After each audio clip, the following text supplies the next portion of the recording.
Shalom Wisdomers, bertemu kembali di Wednesday Bible Wisdom. Hari ini kita akan melanjuti pembahasan tentang firman Tuhan, Yesus, Tuhan atau Nabi.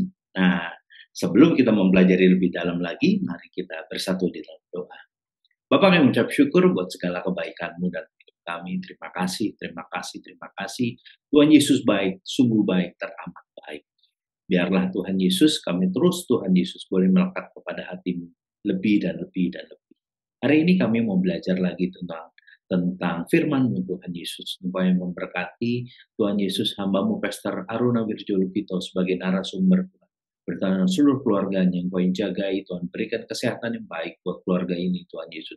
Engkau berikan hikmat marifat yang baru Tuhan. Engkau yang berkati hamba-Mu ini secara dahsyat Tuhan Yesus. Apa yang tidak pernah dilihat mata, timbul dalam hati, didengar telinga, semuanya terwujud dalam nama Tuhan Yesus Tuhan. Terima kasih Tuhan. Yang berdoa juga mengucap syukur untuk GBI Kebon Siri dan Pastor Gunawan sebagai gembala dari GBI Kebon Siri dan seluruh staf pengembalaan yang ada. Ucap syukur Engkau yang berkat gereja ini secara dahsyat Tuhan Yesus Tuhan. Engkau yang kembangkan ke kanan dan ke kiri. Engkau pakai gereja ini Tuhan Yesus untuk menuntaskan Tuhan Yesus Tuhan. Amanat agung di muka bumi ini dipakai untuk sebagai motor daripada kegerakan Tuhan Yesus. Penginjilan Tuhan yang ada. Terima kasih Engkau yang berkati gereja ini secara dahsyat dipakai untuk kemuliaan nama Tuhan. Dan kami mengucap syukur untuk seluruh tim admin yang ada, Engkau yang berkati seluruh tim admin yang ada, Tuhan Yesus. Biarlah apapun yang kami lakukan boleh menyenangkan hati Tuhan Yesus Tuhan. Biarlah segala pujian, hormat, dan kemuliaan kami kembalikan semuanya kepada Tuhan Yesus Kristus. Terima kasih Tuhan Yesus, untuk hari ini kamu masih diberikan kesempatan untuk belajar tentang firman. Yang mengucap syukur untuk semuanya, saya panjatkan doa ini di dalam nama Tuhan Yesus Kristus. Haleluya. Wisdomers, selamat menyaksikan. Ya. Pengurapan yang menjadikan kau raja. Ini bukan jabatan aja. Nah, untuk mempermudah jabatan tulislah gitu loh. Tapi adalah kuasa Tuhan yang diberikan yang melingkupi Saul sehingga dia menjadi raja.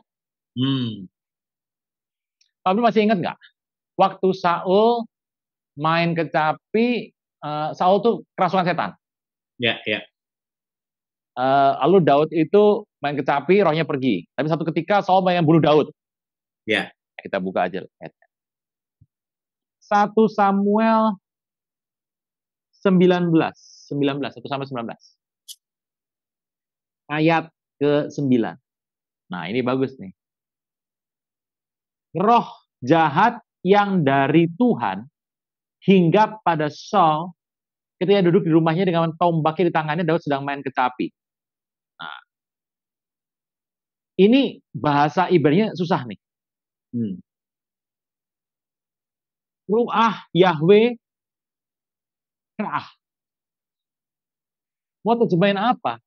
Jadi roh jahat dari Tuhan. Gimana ya? Tuhan, roh jahat dari Tuhan tuh kan Tuhan yang suruh tuh. Bahasa aslinya adalah waktu roh Allah menjadi unpleasant.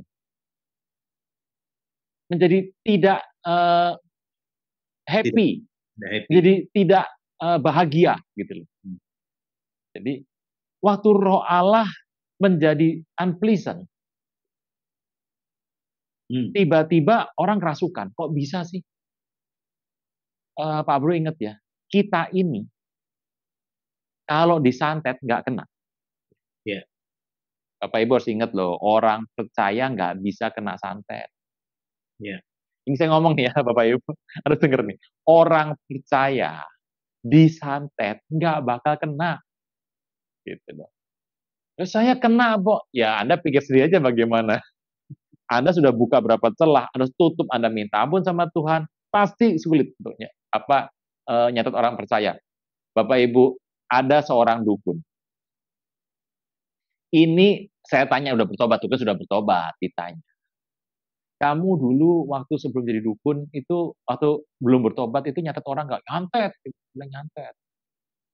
Nah, tapi dia bilang kalau saya santet, saya perlu cari orang tuh, perlu pilih-pilih orangnya, gitu ya. Satu orang yang ibadah atau tidak. Ada apa tanya? Ya ibadah lah. Jadi gimana tuh? Ya kalau nggak ibadah mah murah, dia bilang. Tapi ada harganya juga kalau mahal. kalau ibadah. Jadi orang Kristen tuh, ya yang pokoknya gini-gini kalau nyembah begitu. Ya. Saya tanya lagi, Pak, emang nggak bisa santet orang yang begini-begini nyembah Tuhan? Ya bisa, tuh kan bisa. Tetapi nyembahnya harus lihat-lihat waktu. Kalau nyembah orang yang begini, saya lihat dulu nih. Kalau orang itu ada dua macam, ada yang tebal, ada yang tipis. Pak Bro, yang tipis kayak apa saya tanya? Yang tebal kayak apa? Yang tipis nih kalau mau santet dia, milih tuh hari kira-kira Selasa atau Senin malam. Kira-kira Kamis malam. Sampai Kamis malam itu bisa disantet. Gampang itu. Orang yang selaputnya tipis, itu waktu Senin sampai Kamis atau Jumat tipis. Tapi Sabtu Minggu jangan. Orang nggak nyantet lagi. Kenapa? Sabtu Minggu itu bahaya. Kalau disantet lagi gini-gini, kemungkinan bisa balik santetnya. Tapi dia bilang, kalau yang tebel, nggak berani. Nggak berani dia.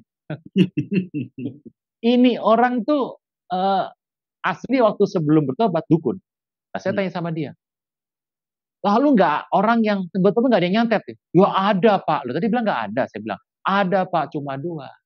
Orang baru lulus sekolah pendukunan. Yang kedua, dukun, sepi order. Nekat jadi. Nekat. Jadi sulit. Gitu loh, sulit. Nah, jadi kita ini sulit disantet atau tidak bisa disantet. Kalau kita ada Roh Kudusnya. Itu satu. Tapi kalau terus menjadi unpleasant, dia nggak happy sama kita berdosa, Roh Kudus datang sama kita. Kalau dia berdosa, dia akan pindah. Dia tetap lihat Anda dan saya ngeliatin Anda dan saya kemana-mana pergi tetap ingatin. Tapi dia tidak bersama dengan kita. Jadi waktu roh jatuh masuk, cerita dari Tuhan tuh panjang, tetapi ayatnya cuma ada segini. Ya terjemahannya adalah Ruah Yahweh Ra'ah. Ya terjemahannya adalah roh jahat daripada Tuhan gitu. Jadi gampang panjang itu. Cerita roh jahat daripada Tuhan tuh panjang ceritanya Pak Bro. Nah, mau gimana coba? Saya harus jelaskan ini kepada orang-orang, mau dengar apa enggak? Kalau mereka hanya maunya, ya apa kita tulis A, ya A, B, ya B. Ya sudah, baca aja sendiri. Iya. Nah, jadi kita harus mengerti tulisan-tulisan dalam aksara Ibrani. Gitu. Sulit ya, Pak Bro? Ya, Pak Bro kan selalu ngingetin kita semua bahwa yang pertama adalah percaya.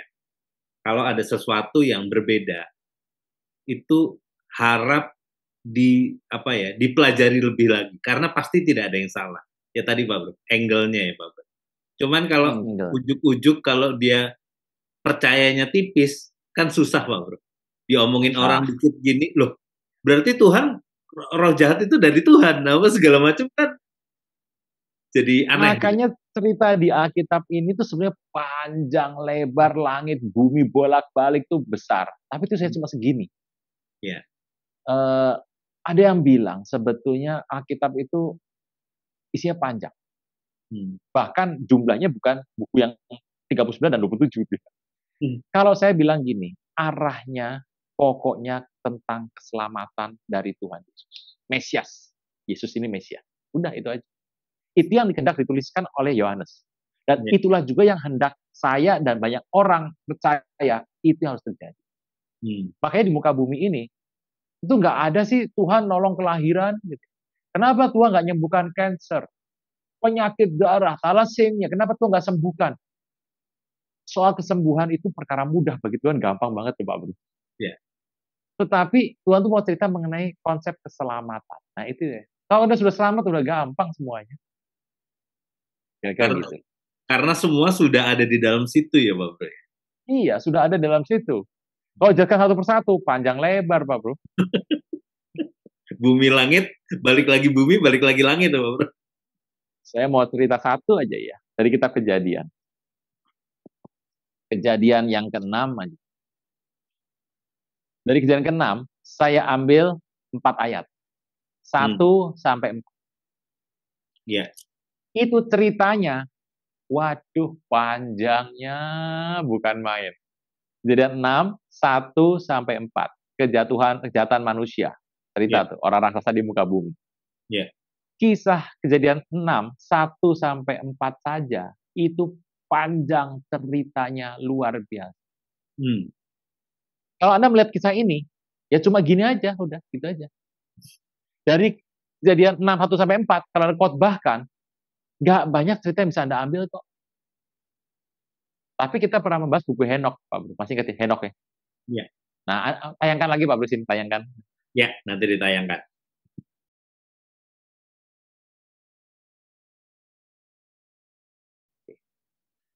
Ya, di tayangan itu, ceritanya panjang. Saya mau tanya nih Pak Bro. Ya. Tuhan pernah ngasih makan 5.000 laki-laki. Ya. 5.000 laki-laki. Yang ngasih makan berapa? 30.000 lebih. Ya. 5.000 laki-laki. Kenapa? Ya, yang dikasih makan 5.000 ini 5 roti, 2 ikan. Itu gampang. Karena 5 roti bicara hukum Musa. 5 kitab awal dari kitab kita ada 5. Torah. Yang 2 PB. Di Perjanjian Baru, Tuhan katakan ada 2 perintah. 1, kasihlah Tuhan Allahmu segenap hatimu, jiwamu, kekuatanmu, akal budimu. Tapi yang kedua yang sama dengan yang pertama, kasihlah sesama manusia. Ada 2 tuh. 5 roti dan 2 ikan. Oke, udah ya. Tapi di satu kisah yang lain, waktu Tuhan ngasih makan 4.000 orang. Rotinya nggak 5 loh, 7. Dari mana tuh roti 7? Ayo.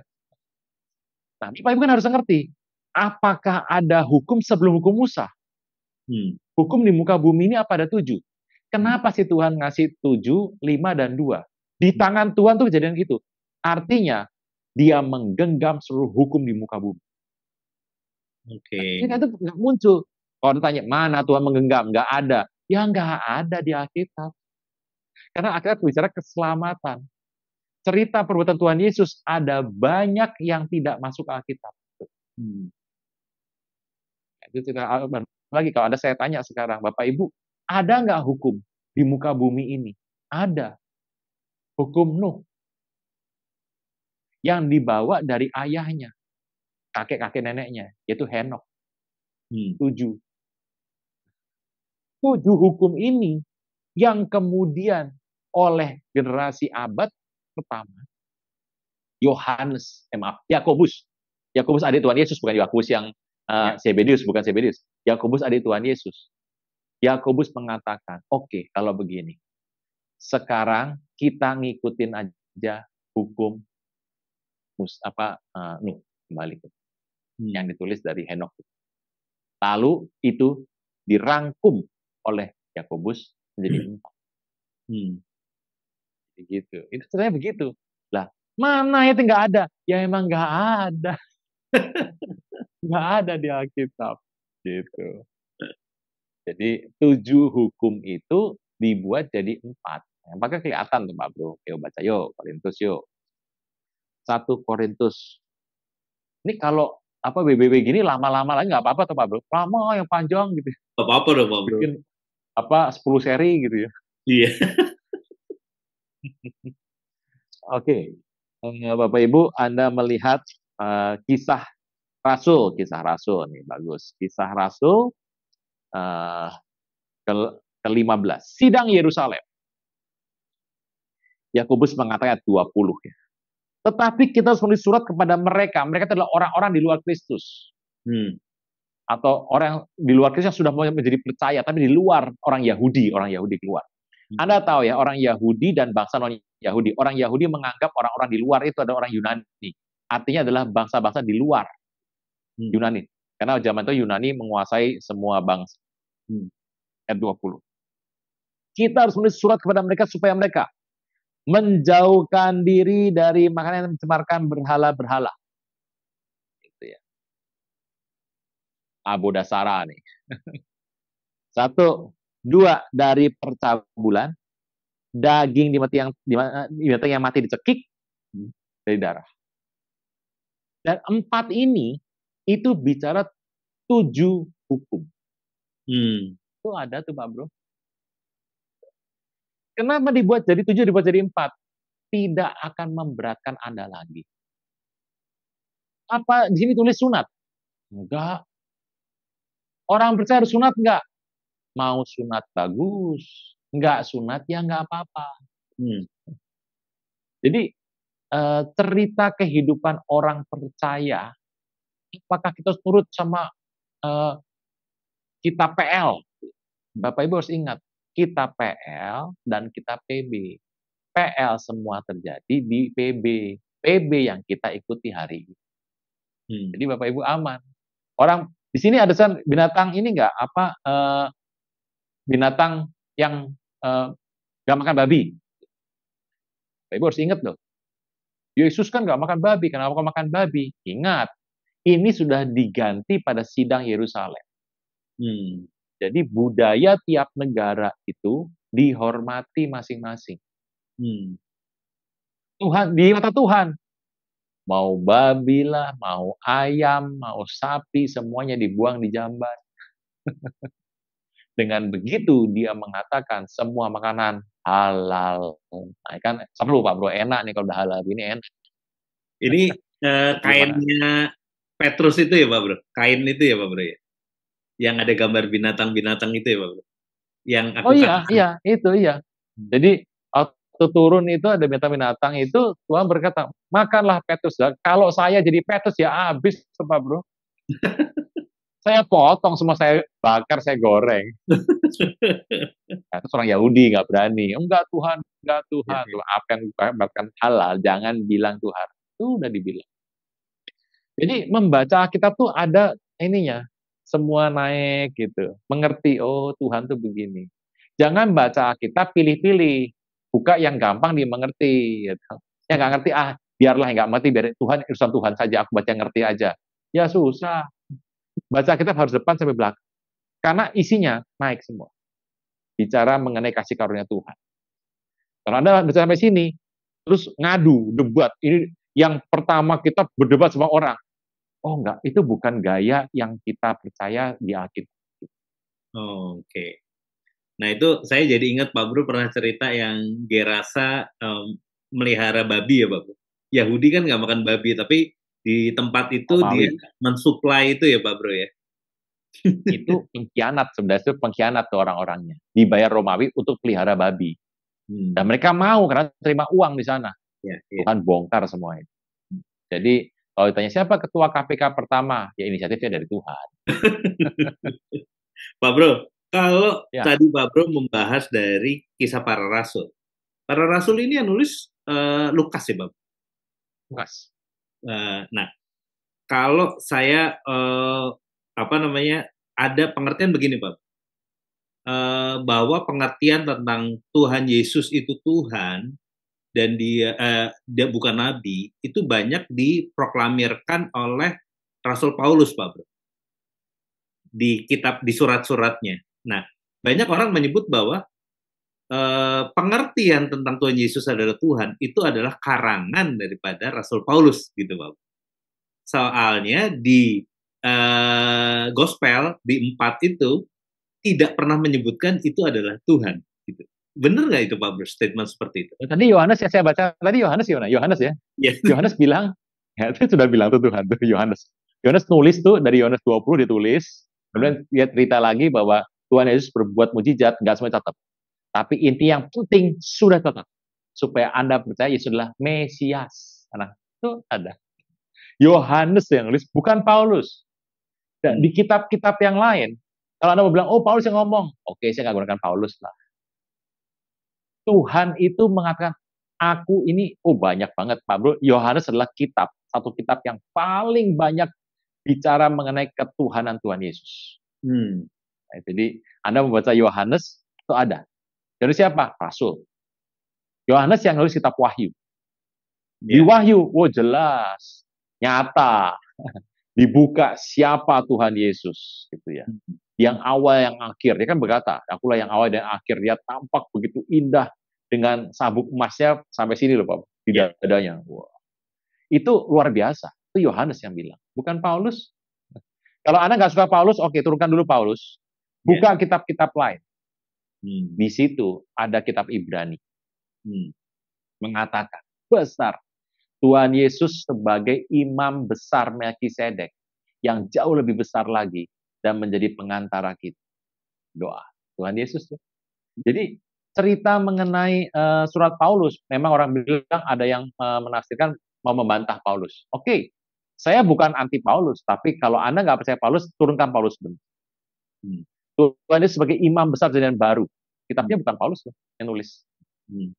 Kitab Ibrani itu yang nulis. Jadi Bapak Ibu, ada banyak sekali orang yang menulis di Alkitab.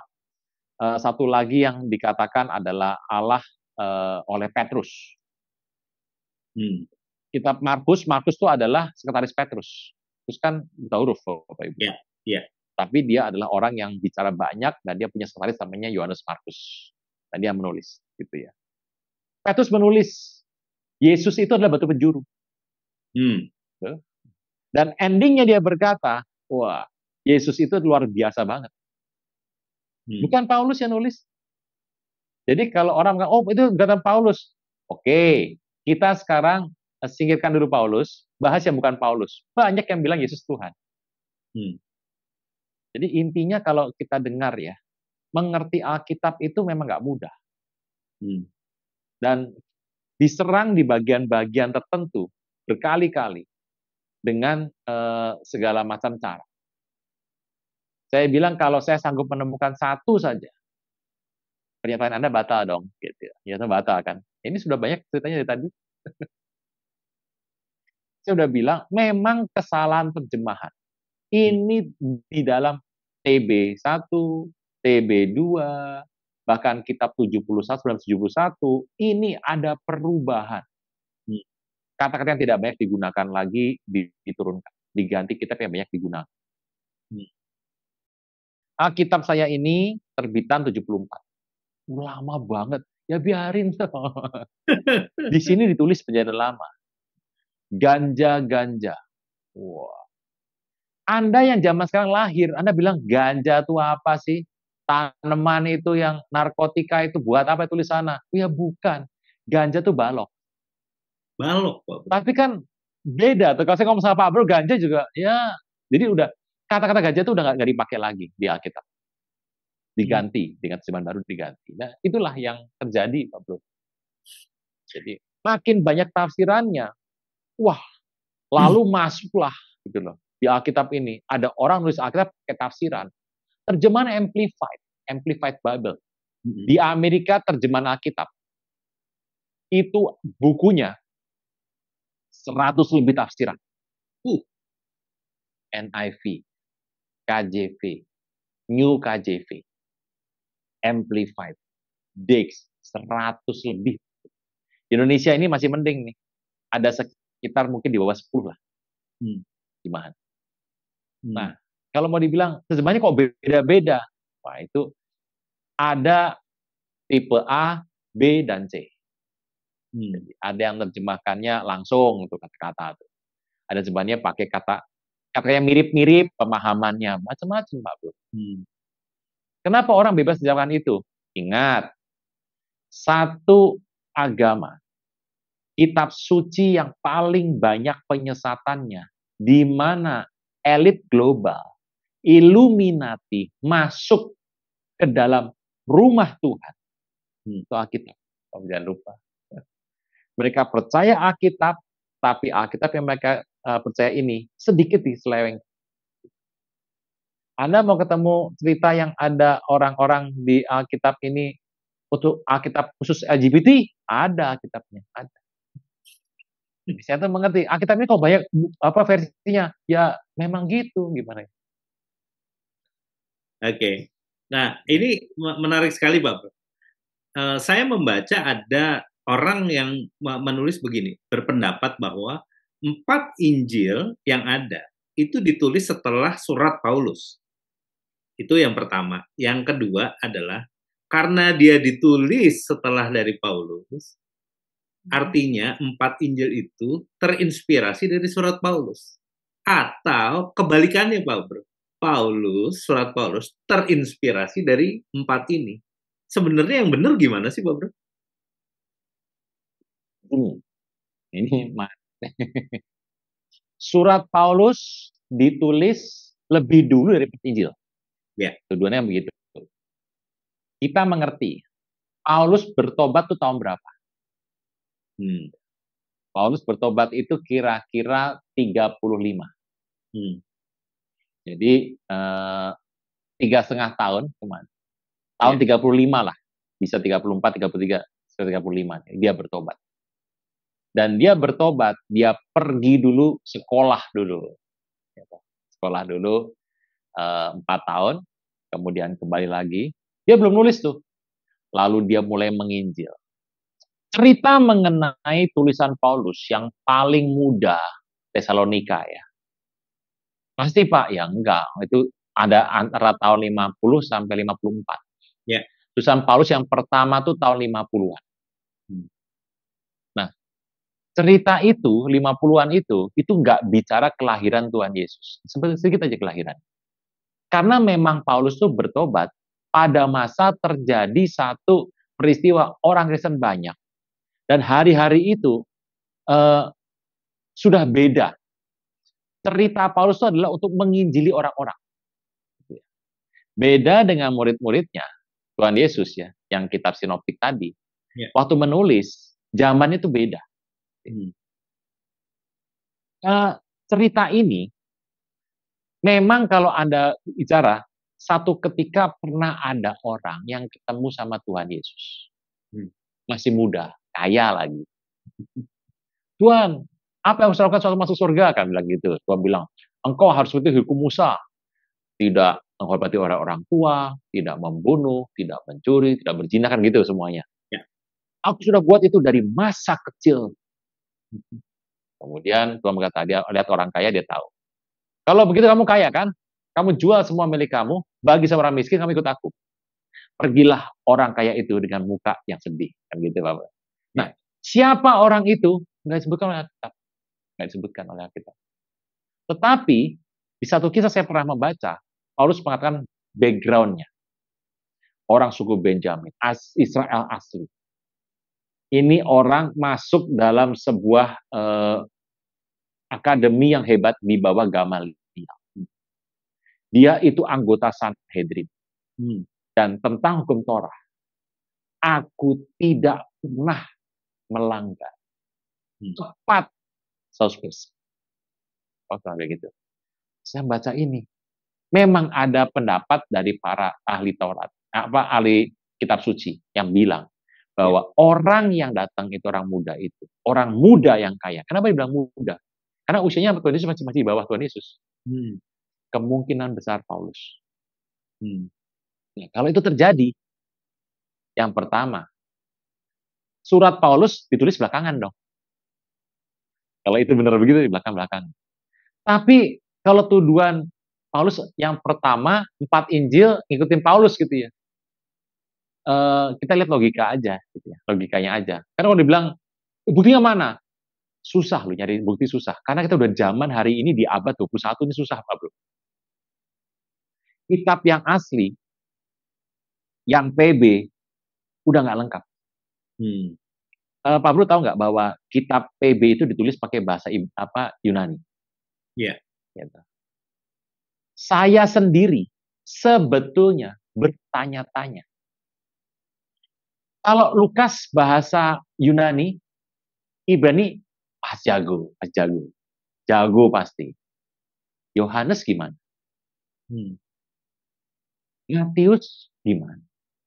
Kalau Matius, ya pungut cukai Pak. Dia orang dari ahli orang Roma. Bosnya orang Roma. Oke. Markus gimana? Markus itu generasi keduanya. Dan itu Ibrani. Lah kalau Markus ketemu sama Yohanes. Om John gitu. Terus ngomongnya bahasa apa tuh Pak Bro? Yunani? Enggak mungkin. Yeah. Saya pernah menemukan kitab Matius dalam bahasa Ibrani. Masih ingat nggak Pak Bro? Waktu yang zaman kapan saya nulis di WBW itu kalau nggak salah. Yeah. Bukan WBW. ABC. Cerita bahwa Yusuf adalah ayah dari Maria. Oh iya. Pasti kan ya? Iya. Nanti itu di ABC itu.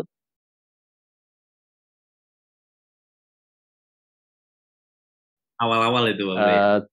Ada 6 seri tuh, Ya, penting tuh. ya. Bapak dari Maria itu sama namanya dengan suami dari Maria. Ya. Sama, saya pernah bagian. Kenapa saya ketemu gitu? Saya berikan buktinya. Bahasa Ibrani tulisan tangan. Kalau orang tanya, Matius kok pakai bahasa Ibrani sih? Pakai bahasa Yunani. Pak Bro tahu loh. Kitab suci yang ditulis, kan kita mengambil kitab suci pakai bahasa Yunani kan? Ya. Kitab Yunani itu yang masih ada kitab Yunani. Jadi kitab Ibrani saya tulis. Kan ada orang Yunani, harus tulis dalam bahasa Yunani kan? Ya. Jadi Ibrani, supaya ini jangan sampai hilang, ditulis dalam bahasa Yunani. Ternyata yang kitab Yunani ini masih ada. Kopiannya masih ada. Yang Ibrani, udah nggak tahu kemana Pak Bro. Itu mah sudah habis, orang lari dibunuh perang kok. Tapi begitu kasih Yunani, kitab menyebar. Setiap orang bisa pegang. Nah, ditemukanlah kitab Yunani. Kitab Yunani itu yang dipakai sebagai dasar penulisan kitab kita. Saya tanya, lalu sebenarnya mereka nulis pakai bahasa apa? Ya, kurang paham lah saya. Pemahaman Anda bagaimana tuh? Nah, cerita-cerita itu, urut-urutan itu, membuat kami berpikir, oh, tulisan 4 kitab ini lebih dahulu daripada tulisan Paulus. Tetapi kan Paulus tulis banyak toh. Yang ini banyak. Kalau Bapak Ibu melihat kitab dari Matius, Markus gitu ya, Bapak Ibu akan mengerti bahwa penulisannya itu tentang Tuhan Yesus. Tapi tahunnya macam-macam Bapak Ibu. Markus apakah menulis paling cepat? Ya enggak. Mungkin iya, mungkin enggak. Kan ada yang bilang Markus nulis dulu, Matius dan Lukas ngikutin itu toh. Ya. Lukas misalnya. Lukas membuat kitab Lukas tahun 58 sampai 60. Ya. Paulus menulis kitab Tesalonika lebih dulu. Saudara-saudariku yang terkasih, hanya Yesus yang sanggup melepaskan Anda dari segala kesalahan dan dosa. Selalu ada waktu bagi Dia, tetapi tidak selalu ada waktu bagi Anda. Mari ucapkan doa berikut dengan yakin. Tuhan Yesus, ampuni segala kesalahanku dan segala dosaku. Saat ini, dengan sadar dan rela, aku mengundang Engkau sebagai Tuhan, Raja, dan Juru Selamat hidupku. Terima kasih Tuhan Yesus untuk namaku telah dicatat di dalam kitab kehidupan. Amin. GBI Kebon Sirih News Flash. Selamat datang dan senang menyambut kembali Bapak, Ibu, Saudara-saudari pada hari ini. Ibadah minggu depan pada hari Minggu tanggal 25 Agustus 2024, ibadah akan dimulai pukul 10 pagi. Pesan firman Tuhan akan disampaikan oleh Pendeta Marojahan S. Sijabat MTH. Ibadah Kingdom Teens 25 Agustus 2024 pukul 10 pagi yang akan dilayani oleh Kak Vilen dengan tema Meet Me Inside Out. Untuk teman-teman teens, yuk bergabung dalam ibadah Kingdom Teens. Kita bersama menguatkan dan mengeratkan hubungan di Kingdom Teens. See you next week. Ibadah Kingdom Kids 25 Agustus 2024 pukul 10 pagi dengan tema Ikan yang Menelan Manusia. Ayo adik-adik dan papa mama, jangan lupa untuk ikut ibadah Kingdom Kids. 2024 tahun untuk bangkit, jadi teranglah tahun anak muda bergerak. GBI Kebon Sirih hadir dengan ibadah 153 Youth Niti setiap minggu kedua dan keempat setiap bulan, pukul 1.53 siang. Kami mengundang seluruh anak muda untuk dapat bergabung dalam ibadah 153 Youth Niti. Kami mengajak seluruh pelayan jemaat dan jemaat GBI Kebon Sirih untuk berdoa, menyembah Tuhan dan mendengar pesan firman Tuhan dalam mesbah pagi melalui Zoom meeting setiap hari Rabu dan Sabtu pukul 4.30 pagi. Berikut adalah informasi meeting ID dan passcode Zoom.